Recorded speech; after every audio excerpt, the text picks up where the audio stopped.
Why were Renaissance medical practices so bizarre yet scientific? Imagine living in a time when doctors still believed that balancing the four humors, blood, phlegm, black bile, and yellow bile, could cure almost anything. That was the Renaissance, a period of big change and new ideas. It was a time when old beliefs clashed with fresh discoveries, creating a strange mix of the bizarre and the scientific. Back in medieval Europe, medicine was mostly based on ancient Greek and Roman texts, especially those of Hippocrates and Galen. These ideas had been passed down for hundreds of years and were deeply tied to religious beliefs and superstition. Treatments like bloodletting, purging, and herbal remedies were common, often performed alongside prayers and pilgrimages. Surgery was primitive, with procedures like amputations or drilling into the skull without anesthesia or antiseptics. Then came the Renaissance, starting in the 15th century. It was a time when people rediscovered old medical texts from Greece, Rome, and the Islamic world.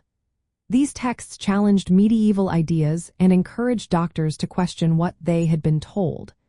The invention of the printing press helped spread new knowledge quickly, making anatomical diagrams and medical books accessible to many. Artists like Leonardo da Vinci and Andreas Vesalius made detailed dissections and drawings of the human body, correcting errors from Galen's work. This focus on direct observation marked a shift towards scientific methods.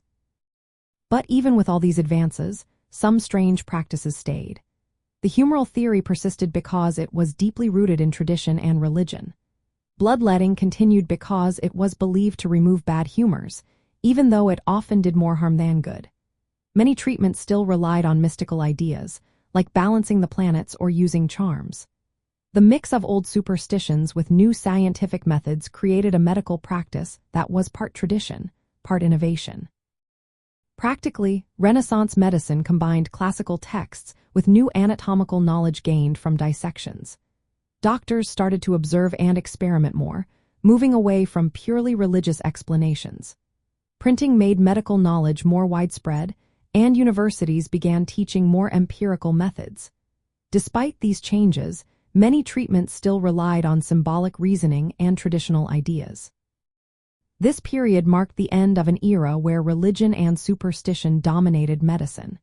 It was a time of transition, where old beliefs clashed with new discoveries. The strange blend of bizarre and scientific practices reflected this shift. Renaissance medicine was a mix of the old and the new, setting the stage for modern medicine to develop fully in later centuries.